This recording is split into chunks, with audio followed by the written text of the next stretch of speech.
আমার নবীর পরিচয় কি? খুব কমন আয়াত, খুব পরিচিত আয়াত।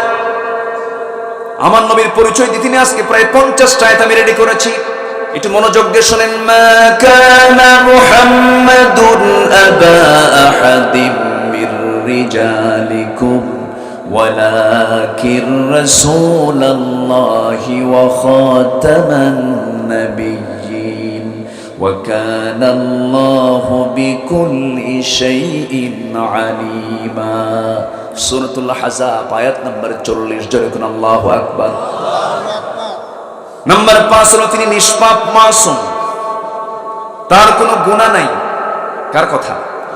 লিয়াগফির লাকাল্লাহু মা তাকদ্দামা মিন যামবিকা ওয়া মা তাআখার। জোরে বলি আল্লাহু আকবার। আল্লাহ তাকে কোনো গুনাহ দেন নাই, তিনি গুনাহ করেন না, তিনি নিষ্পাপ। জোরে কোন সুবহানাল্লাহ। আমি কোন নবীর নেতৃত্ব মানবো, কোন নেতার নেতৃত্ব মানবো? যে নেতা বিড়ি খায়, আস্তে খায়। আজকে বিড়ি খাওয়া নেতা বেশি না বিড়ি খাওয়া নেতা কম? আরেকটা প্রশ্ন করি, এখানে যারা বসে আছেন, বিড়ি খাওয়া লোক বেশি না বিড়ি ছাড়া লোক বেশি? আরেকটা পেঁচা লাগাই দিলাম। হয়তো মনে মনে চিন্তা করছেন, কমিটির ভাইয়েরা কোন হুজুরদের নিয়ে আসলেন বিড়ি খাওয়া বন্ধ করে দিচ্ছে, এরকম রাগ করতেছেন নাকি আপনারা? এদেশের মুসলমান যে পরিমাণ বিড়ি খায়, যে পরিমাণ নেশা করে, আমার মনে হয় এত নেশা। আমি একটা প্রশ্ন করব, আদম থেকে শুরু করে নিয়ে আমার রাসূল পর্যন্ত একজন নবী বিড়ি খেয়েছেন এমন একটা নবীর নাম কন্ত দেখি সাহস কইরা আছে? এই কাম কি কোনো নবী করতে পারে? কন্ত কি টান মারে, এক টানে ধোঁয়া 3 তলায় পাঠায়, আছে নাই? যা খাইলে পেটও ভরে না, যা খাইলে লাঞ্চ ভালো থাকে না, যা খাইলে পরে শরীরও কোনো তাজা হয় না, শুধু ক্ষতি আর ক্ষতি, কোনো কল্যাণ নাই। ধোঁয়া যেমন উড়ে যায়, আপনার সব টাকাগুলো উড়ে যাচ্ছে, নষ্ট হয়ে যাচ্ছে। একজন ইমানদার কখনো এমন নেশার জগতে কখনো পা দিতে পারে? আসতে বলবেন না, পারে। রাসূল বিড়ি খান না, আমরা বিড়ি খাবো না। রাসূলকে আমি ভালোবাসি, কিন্তু রাসূলের সুন্নাতকে আমি ভালোবাসি না। কেন? আমার ভাইয়েরা, আমার নবীর মাঝে কোনো খোদাত্বের রববিয়ত নাই, খোদাত্ব নাই, রববিয়ত নাই। রব কে? আমার নবী কি রব না বান্দা? আমার নবী হচ্ছেন বান্দা। আমার রব কে? আল্লাহ। কুল লা আমলিকু লিনাফসি দাররান ওয়ালা নাফআন ইল্লা মা শাআল্লাহ। জোরে বলুন আল্লাহু আকবার। আমার নবীর দ্বারা কোনো উপকার কোনো ক্ষতি আমার নবী কখনো করতে পারেন না। উপকার ক্ষতি একমাত্র করবেন কে? আসতে বলবেন না, কে? আল্লাহ তাআলা করবেন। বরং আমার নবীজি নাম্বার 7 গুণ হলো আল্লাহর ইবাদতের প্রতি তিনি আহ্বানকারী ছিলেন। তিনি দাওয়াত দিয়েছেন, ওয়া'বুদুল্লাহ ওয়া লা তুশরিকু বিহি শাইআন ওয়া বিল ওয়ালিদাইনি ইহসানা। সূরা নিসা আয়াত নাম্বার 36। লম্বা আয়াত বলবো, কখন সময় তো চলে যাচ্ছে, একটু আয়াতগুলো টাচ করে যাচ্ছে, অনেকে মনে বিরক্ত হচ্ছেন। কুড়িগ্রামে বহুদিন আগে একটা মাহফিল করতে গেছে, আমারে বলে, হুজুর আপনি এত আরবি কন কেন, বাংলা কন। এরকম লোকও কিন্তু আমার দেশে আছে। কোরআন শুনতে হলে ধৈর্যের দরকার, একটু মনোযোগ দিয়ে শোনেন। আমার নবীজির মর্যাদা কেমন, সম্মান কেমন? সবচেয়ে বেশি সম্মান মর্যাদা রাসূলকে কে দিয়েছেন? আসতে বলবেন না, কে দিয়েছেন? আল্লাহকে। আল্লাহ রাসূলকে এত সম্মান দিয়েছেন। আল্লাহ বলেন, وَمَنْ لَمْ يُؤْمِنْ بِاللَّهِ وَرَسُولِهِ فَإِنَّا أَعْتَدْنَا لِلْكَافِرِينَ سَعِيرًا। সূরাতুল ফাতহ আয়াত নম্বর 13। আল্লাহ বলছেন, যারা আল্লাহর প্রতি, নবীর প্রতি যারা ঈমান আনবে না, তাদের জন্য আমি আল্লাহ জাহান্নাম, সাঈর নামক জাহান্নাম রেখে দিয়েছে। যেরকম নাউযুবিল্লাহ। কি দাম রাসূলকে দেওয়া হয়েছে। আল্লাহ বলছেন, তুমি রাসূলকে মানবা, আল্লাহর অনুগত হয়ে যাবে। যেরকম সুবহানাল্লাহ। মান ইউতি'র রাসূল ফাকাদ আতা'a আল্লাহ ওয়া মান তাওয়াল্লা ফামা আরসালনাকা আলাইহিম হাফিযা। জোরে বলুন আল্লাহু আকবার। জান্নাত পেতে হলে নবীর আনুগত্য শর্ত। এই শর্ত কে দিয়েছেন? জান্নাত পেতে চাও নবীকে আনুগত্য করো। ومن يطع الله ورسوله يدخله جنات تجري من تحتها الأنهار। জোরে বলুন আল্লাহু আকবার। আমার নবীর ফয়সালাই আল্লাহর ফয়সালা। আল্লাহু আকবার বলেন। নাম্বার 4, فلا وربك لا يؤمنون حتى يحكموك فيما شجر بينهم ثم لا يجدوا في أنفسهم حرجا مما قضيت ويسلموا تسليما। জোরে বলুন আল্লাহু আকবার। আমার বন্ধুগণ, রাসূলকে আল্লাহ তাআলা এত দাম দিয়েছেন, এত সম্মান দিয়েছেন। নবীজির সুন্নাত হলো আইনের উৎস। নবীজির সুন্নাত ছাড়া আপনি আল্লাহকে পেতেই পারেন না। নবীজির সুন্নাত মানার দরকার আছে না নাই? আসতে বলবেন না, আছে না নাই? মিষ্টি খাওয়া কি? আসতে কয়। মিষ্টি খাওয়া কি? মানুষকে খাওয়ানো কি? মিসওয়াক করা কি? পাগড়ি পড়া কি? এরপরে নামাজের পরে দোয়াগুলো পড়া কি? সুন্নাত। দাঁত ভাঙ্গা কি? দেখেন কিছুই কয় না। একটু জোরে বলেন, আরো জোরে বলেন। মিষ্টি খাওয়া যে সুন্নত, এটা কি কঠিন কাজ না সহজ কাজ? কঠিন কাজ না সহজ কাজ? সহজ কাজ। কিন্তু দাঁত ভাঙ্গা আসলে দাঁত ভাঙ্গা কঠিন। মিষ্টি সবাই খায়, মুনাফিকও খায়। সামনের দিন আসতেছে, নবীজির কঠিন সুন্নত আদায়ের দিন আসতেছে। মুসলমানদের প্রথম কিবলা বাইতুল মুকাদ্দাস, যেখানে নামাজ পড়লে পরে 1000 গুণ সওয়াব বেশি পাওয়া যায়। যেটা হবে আমার হাসরের জায়গা। যে সিরিয়া সহ ওই বাইতুল মুকাদ্দাস, ফিলিস্তিন, এই জনপদ হবে হাসরের ময়দান। সেই জেরুজালেম, সেই বাইতুল মুকাদ্দাস আজকে ইহুদিরা দখল করে রেখেছে অবৈধভাবে। অবৈধ বসবাস। আপনার বাড়িতে ভাড়াটিয়া উঠে যদি ভাড়াটিয়া বলে এটা আমার বাড়ি, এটা বৈধ না অবৈধ? অবৈধ। কোন এক নেতা বলেছেন মধ্যপ্রাচ্যের, আগে ভেবেছিলাম শুধু গাজাই মনে হয় ইহুদিদের দখলে, এখন দেখি না গাজা ছাড়া সমস্ত আরব আজকে ইহুদিরা দখল করে রেখেছে। গাজাই মূলত পারে নাই। গতকাল তারা প্রাচীর ভেঙ্গে কিছু মুজাহিদ বাতিলদের বিরুদ্ধে লড়াই করতেছে। আল্লাহু আকবার।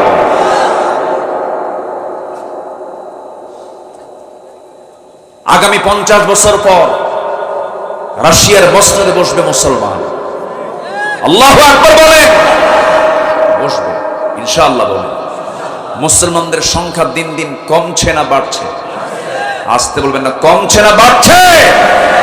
বাড়ছে। এই জোয়ার বাতিলদের সহ্য হয় না। রক্ত যত যাবে,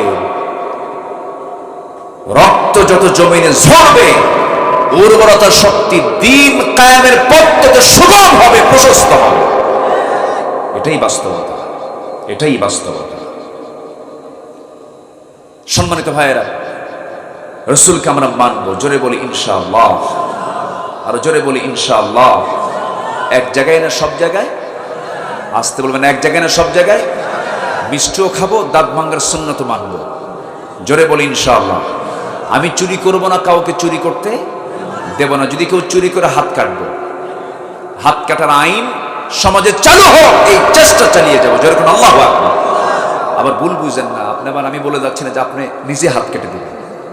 লাস্টে কিন্তু আরেক পেঁচ লাগবে। কিন্তু এই ক্যামেরাম্যান সাবধানে রেকর্ড করে এগুলো। এখানে পেশাব করিবেন না করিল, এখানে পেশাব করিবেন না করিলে 10 টাকা জরিমানা। তাহলে এখানে কিন্তু সামান্য একটু কথার এলোমেলোতে অর্থ কি হয়ে যাচ্ছে? এলোমেলো হয়ে যাচ্ছে। সম্মানিত ভাইয়েরা, কষ্ট পাচ্ছেন নাকি আপনারা? আর আমাকে 1 ঘন্টা সময় দিবেন। আমি এতক্ষণ পর্যন্ত গুনে রেখেছি কয়জন ভাই উঠেছেন। আমি কিন্তু ওয়াজ করি আবার গুনিও যে কয়জন উঠছে। এ পর্যন্ত 10 থেকে 11 জন ভাই উঠে গেছে। 12তম লোক কেউ থাকবেন? কেউ উঠবেন? এই 1000 মানুষের মাঝে আমরা আর কেউ ওঠার চিন্তা করব না। জোরে বলি ইনশাআল্লাহ, জোরে বলি ইনশাআল্লাহ। নবীজি কি ভীতু ছিলেন না নির্ভীক ছিলেন? রসুলকে কি ভীতু ভীতু মনে হয়? রসুল কি এরকম মানে ভাবতেন যে কি করি এরকম কি হতাশ ছিলেন? রসুল ছিলেন নির্ভীক, সাহসী, উদ্যমী, সামনে যাওয়া লোক, পিঠ দেখানো লোক আমার রসুল ছিলেন। আল্লাহু আকবার। আমরা সেই রসুলকে নেতা মানি যে রসুল ছিলেন নির্ভীক। আমার নবীজি ঘর থেকে বের হয়েছেন, জাবালে সুরিগ আশ্রয় নিয়েছেন। সংখ্যা নাই তো, আপনি 10 জন অস্ত্র নিয়ে দাঁড়ায় আছে, আপনি কি ইটের পাটকেল নিয়ে মারামারি করে পারবেন? পারবেন না তো। রসুল কৌশল অবলম্বন করে জাবালে সুরে গিয়ে আশ্রয় নিলেন। জাবালে সুর আমি নিজের চোখে দেখেছি, এখনো দুর্গম। নিচ থেকে ওই জাবালে সুর ওঠা মানুষগুলোকে পিঁপড়ার মতো দেখা যায়, ঠিক আছে না? পিঁপড়ার মতো দেখা যায়। আমার নবীজি সেখানে ঢুকলেন, খাওয়া নাই, সেই গুহার মধ্যে কোনো খাবার নাই। লাইট মনে হয় 100 পাওয়ারের ছিল নাকি? লাইটও নাই। মাথা রাখার জন্য বালিশও ছিল, বালিশও নেই। কোনো চাদর ছিল, তোষক ছিল, কোনো কিছু ছিল বলেন তো? ছিল না। অথচ যে রাসূলকে আল্লাহ তাআলা আরশ আজিমের মেহমান বানিয়েছেন, সেই লোকের দিন কায়েমের সংগ্রাম করতে গিয়ে পাহাড়ের সেই দুর্গম গুহার ভিতরে বালিশ ছাড়া, কাঁথা ছাড়া, লাইট ছাড়া, রিস্ক নিয়ে, ঝুঁকি নিয়ে অবস্থান করতে হচ্ছে 3 দিন 3 রাত। কেন কেন কেন? এটার জবাব আছে না নাই? কেন? আমার নবীজি সে জায়গায় থাকলেন। আবু জেহেল এত চালাক, আবু জেহেলের মেধা এত বেশি ছিল, সিরাত ইবনে হিশাম এসেছে, সে এত মেধাবী ছিল যে সে উটের পায়খানা দেখে বলতে পারতো এটা কোন গোত্রের উট। উটের পায়খানা দেখে বলতো যে এটা কোন গোত্রের উট হতে পারে। এত মেধা ছিল আবু জেহেলের। আবু জেহেল বলল, শোনো, মুহাম্মদ বিন আব্দুল্লাহকে হত্যার হুলিয়া জারি করেছি। মুহাম্মদ এখনো মক্কার বাইরে যায় নাই, গোটা মক্কা তোমরা তালাশ করো। আমার নবীজি মক্কা হলো, মদিনা হলো উত্তরে, রাসূল গেলেন দক্ষিণে। জাবালে সুরিগ আশ্রয় নিলেন। আবু জেহেল করলো কি না, সেও কৌশল করলো না, সে উল্টা দিক যেতে পারে, সবাই দেখিয়ে যান। জাবালে সুরে গিয়ে গুহার মুখোমুখি কাছাকাছি চলে গেছে। শত্রুর ছায়া, সূর্যের কিরণে শত্রুর ছায়া গিয়ে আবু বকরের চোখে গিয়ে ধাক্কা খাচ্ছে। আবু জেহেল কান্দে, কিন্তু সেই সময় রাসূল ঘুমন্ত অবস্থায় কাঁদতেছেন। হঠাৎ করে কোলে শুয়ে থাকা, তো কোলে শুয়ে থাকা রাসূল, কার কোলে? আবু বকরের কোলে। হঠাৎ করে এত ভয়ে তিনি কাঁদতেছেন, টপ টপ করে পানি পড়ছে। হঠাৎ করে তার অগোচরে, তার বেখিয়ালে 1 ফোঁটা পানি গিয়ে নবীর বুকের উপরে পড়ল। ঘুমটা ভেঙে গেছে। রাসূল বলছেন, আবু বকর কান্দো কেন? বাড়ির কথা না, সন্তানের কথা না, তো কান্দো কেন? হুজুর আপনার জন্য কাঁদি। সুবহানাল্লাহ। কেন আমার জন্য কাঁদো তুমি? কি হয়েছে বলো? ইয়া রাসূলুল্লাহ, ইয়া হাবিবাল্লাহ, ওই যে দেখা যাচ্ছে সূর্যের কিরণের মাঝে শত্রু দাঁড়ায় আছে, নাঙ্গা তরবারি নিয়া, মনে হয় দেখে ফেলেছে মনে হচ্ছে আমার। হুজুর আপনাকে মেরে ফেললে আমি বাঁচবো কেমনে? রাসূল আস্তে করে মুস্কে একখান হাসি মেরে উঠে বসে বলছে, আবু বকর চিন্তা করো কেন? আমি তো ভীতু হচ্ছি না, তুমি ভয় পাচ্ছ কেন? দুজন এজন্য ভয় পাচ্ছ, দুজন কিন্তু আমরা নই। তিনি বলছেন, শোনো, ইল্লা তানসুরুহু ফাকাদ নাসারাহুল্লাহু ইয আখরাজাহুল্লাযীনা কাফারু ثاني اثنين إذ هما في الغار إذ يقول لصاحبه لا تحزن إن الله معنا فأنزل الله سكينته عليه وأيده جربني الله أكبر কেন চিন্তা করো আমরা তো শুধু দুজন নই আমাদের সঙ্গে যিনি আছেন তিনি কে যিনি আল্লাহ যার সাথে আছে সে কি ভীত হতে পারে নাকি? সে কি ভয় পেতে পারে নাকি? বন্ধুকে সাহস জুগিয়ে দিলেন। আমরা সেই নবীর উম্মত, আমরা ভীতু হব না সাহসী হব? ভীতু হব না সাহসী হব? গোটা পৃথিবীর মানুষ একদিকে, আমি আল্লাহর সঙ্গে থাকতে চাই, আমার সঙ্গে কেউ পারবে না। জোরে বলি ইনশাআল্লাহ, জোরে বলি ইনশাআল্লাহ। সম্মানিত ভাইয়েরা, সম্মানিত বন্ধুগণ, আমার নবীজি কি ছাত্র তৈরি করেছেন! আবু বকরের মতো মানুষ, আল্লাহু আকবার বলেন। একটা আবু বকর কি পৃথিবী তার আসা সম্ভব? আল্লাহু আকবার। আবু বকর শাসক ছিলেন, ওমর শাসক ছিলেন, ওসমান শাসক ছিলেন, আলীও শাসক ছিলেন।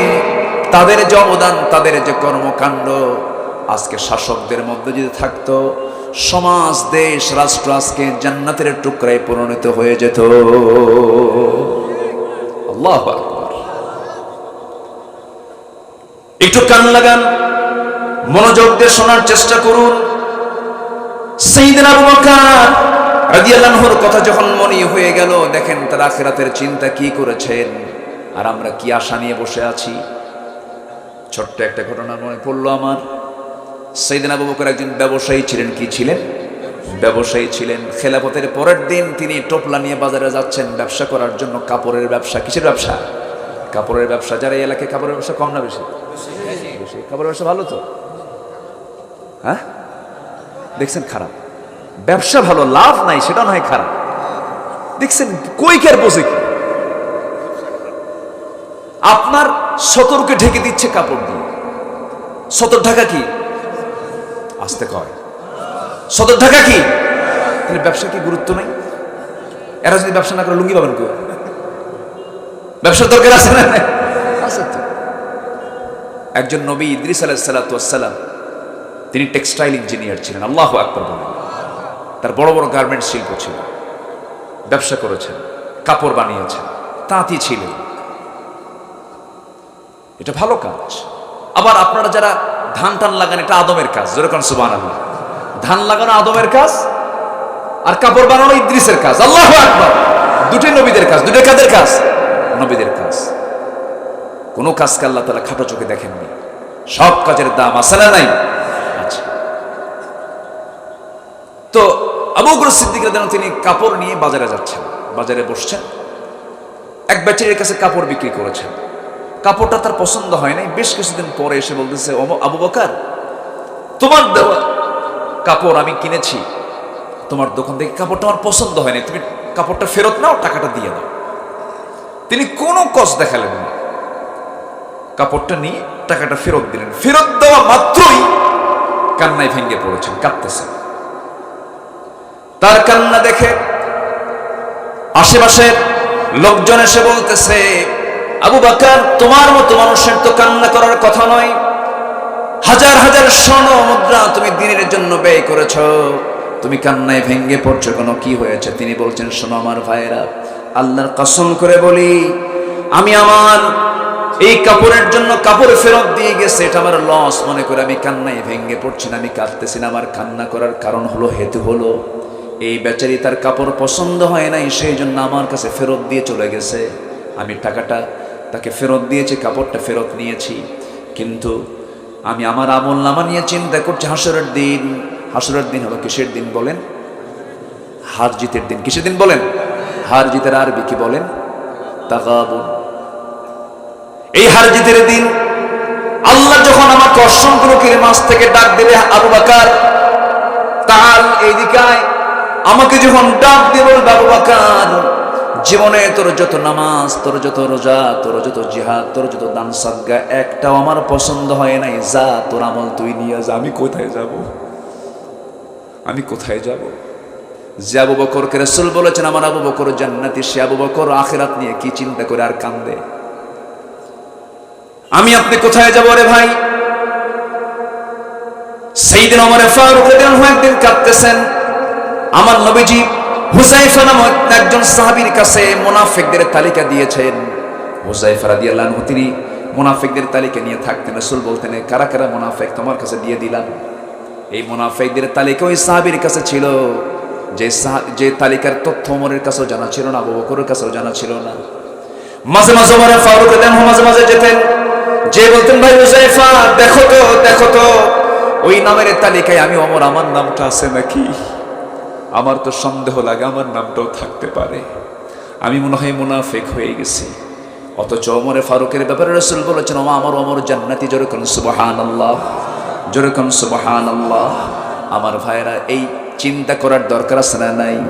আসল হার জিতের দিনের চিন্তা আমাদের দরকার আছে না নাই বলেন? ওই চিন্তাই তো আমাকে ভালো বানাবে, ওই চিন্তাই তো আমাকে পরহেজগার বানাবে।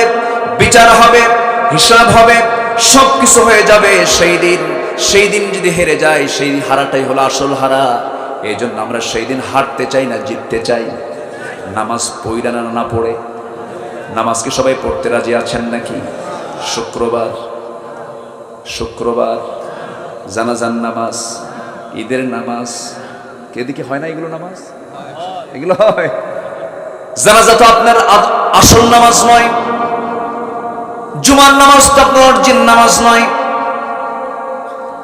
অথচ সেই নামাজের মুসল্লি সংকলন হয় না। লক্ষ লক্ষ লোক জানাজায় হাজির হয়েছে, কোনো যায় আসে না। আমার নবীর কলিজার টুকরা ফাতিমার জানাজায় কোনো লোকই ছিল না। রাতের আধারে কয়েকজন সাহাবী নিয়ে জানাজা পড়ায়া কবরস্থ করা হয়েছে। রাসূল বলেছেন আমার ফাতিমা জান্নাতের সমস্ত মহিলাদের সর্দারিনী। যেরকম সুবহানাল্লাহ। অনেকে বলে তুমি কি জানো আমার বাবার জানাজায় লাখ লোক হয়েছে? তো কি হয়েছে? হয়েছেটা কি? সংখ্যাধিক্য দিয়ে আপনি জান্নাত পাবেন না। এমন সাহাবীও দুনিয়া থেকে বিদায় নিয়েছেন, এমন আল্লাহর পছন্দের গোলাম দুনিয়া থেকে বিদায় নিয়েছেন যাদের জানাজার সুযোগ হয় না। আছে না নয়? খুবাব শাহাদাত বরণ করেছেন মক্কার মাটিতে, তার জানাজা হয় না। কাফেররা তাকে ফাঁসির মঞ্চে ঝুলিয়ে মেরেছে, দুনিয়া থেকে টুকরো টুকরো করে বিদায় করে দিয়েছে। আমার বন্ধুগণ, আমার নবীর ছাত্র যারা, আমার নবীর সাহাবী যারা, তাদেরকে আমরা ফলো করব। যে আবু বকরের মতো চরিত্রবান হবে, ওমরের মতো সাহসী হবে, ওসমানের মতো দানবীর হবে, আলীর মতো সাহসী যোদ্ধা হবে। এই গুণ যদি কোনো মুসলমান অর্জন করতে পারে, গোটা পৃথিবীর নেতৃত্ব মুসলমানদের হাতে আল্লাহ দিয়ে দিবেন। যেরকম সুবহানাল্লাহ। আমার দেশে সত্যবাদী লোক বেশি না মিথ্যাবাদী লোক বেশি? বলেন সত্যবাদী না মিথ্যাবাদী? সবচেয়ে বেশি মিথ্যা কথা কয় কারা? আমার দেশে কারা বেশি মিথ্যা কথা বলে? কৃষক, মজুরি, সাধারণ লোক, কারা? দেখছেন, আমি বলতেছি না, আপনারাই বলতেছেন। কিন্তু নির্বাচন আসলেই সব পিসাব সাজা, ঠিক আছে কিনা? নির্বাচন আসলো, হজ একখান করে আসলো, মাথায় টুপি টুপি লাগায়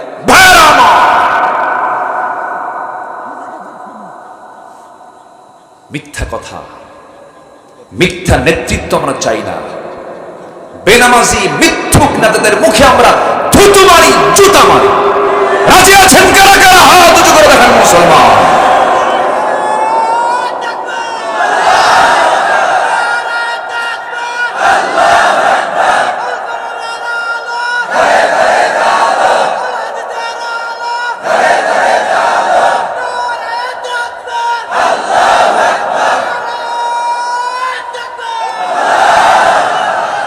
হাত নামান।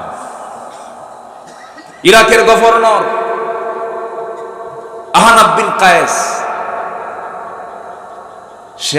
উনি আসছেন ওমরকে দেখতে মদিনায়। এসে দেখেন ওমর ফারুক রাদিয়াল্লাহু তাআলা তিনি একটা তিনি উটের সেবা করছেন। উটের সেবা, একজন শাসক উটকে খাওয়াচ্ছেন, উটকে গোসল করাচ্ছেন। গভর্নর বলছেন আপনি এই কাজ করতেছেন, আরো তো লোক আছে। তিনি বলছেন আমি তো খাদেম, আমি তো খেদমতের জন্য নিয়োজিত। ইরাকের রাস্তা খারাপের কারণে উট গর্তের মধ্যে পা ফেলে দিয়ে যদি উটের পা ভেঙে যায়, কিয়ামতের দিন ওই উটের পা কেন ভাঙলো আমাকে জবাব দিতে হবে। আর এখন মানুষের পাই নাই। আমি কি ভুল বলতেছি? একটা কুকুর যদি অনাহারে মারা যায়, আমি ওমর আমাকে তার জন্য জবাব দিতে হবে আল্লাহর আদালতে। কি তাদের মধ্যে জবাব দিতে অনুভূতি ছিল। সম্মানিত ভাইয়েরা, এবং তাদের আইন ছিল কত সূক্ষ্ম। সবার জন্য আইন, অসমান না সমান? আইন সবার জন্য কি? আজকে সমাজে কি সমান? হ্যাঁ, ধনীর মেয়ে বাড়ি থেকে বের হলে বলে একটু বেড়াতে গিয়েছে, আর গরিবের মেয়ে বাড়ি থেকে বের হয়ে গেছে। আস্তে কোন করে, ঠিক কিনা? সম্মানিত ভাইরা, সাইয়েদনা ওমর ফারুকের শাসনামলে এক প্রদেশের এক এলাকার রাজা ছিল জাবালাহ। নাম কি? জাবালাহ। এবং ওমর ফারুকের তিনি একটা মিত্র ছিলেন, বন্ধু ছিলেন। এই বেচারি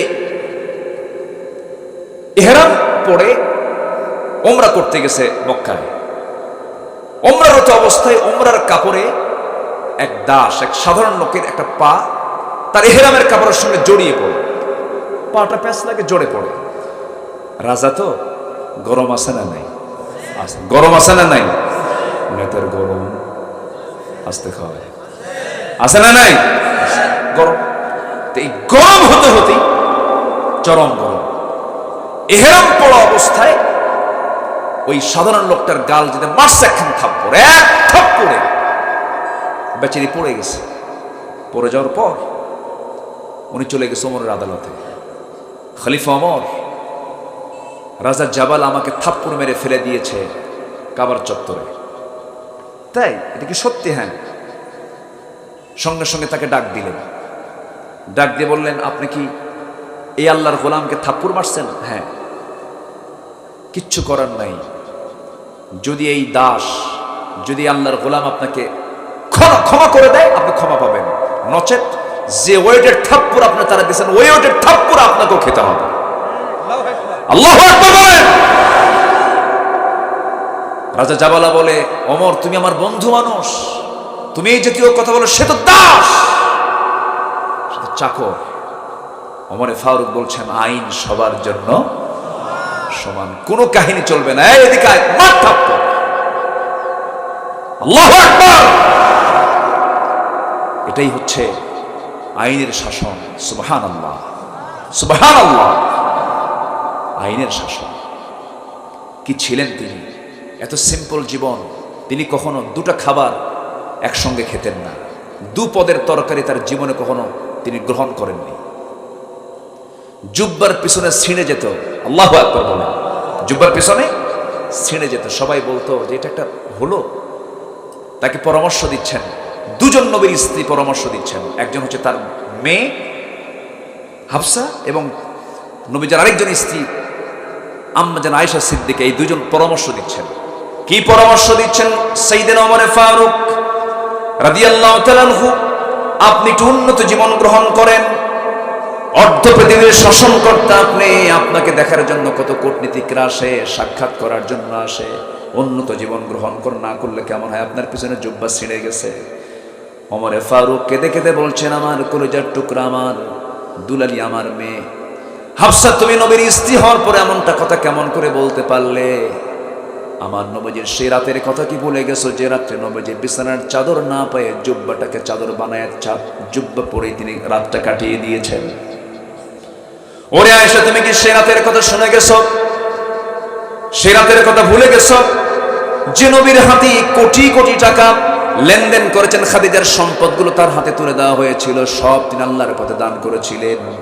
এমন কিছু রাত কিছু তুমি পাও নাই যে রাত্রে নবীজি তুমি নবীজির বিছানাকে নরম করে দিয়েছ। নবীজির ঘুমটা বেশি হওয়ার কারণে বলেছেন, আয়েশা আজকে তুমি আমার বড় ক্ষতি করে ফেলেছ, আমার ঘুমটা লম্বা হয়ে গেছে, বিছানা নরম করে দিয়েছে, এই জন্য আজকের থেকে আর কোনোদিন বিছানা নরম করে দিবে না।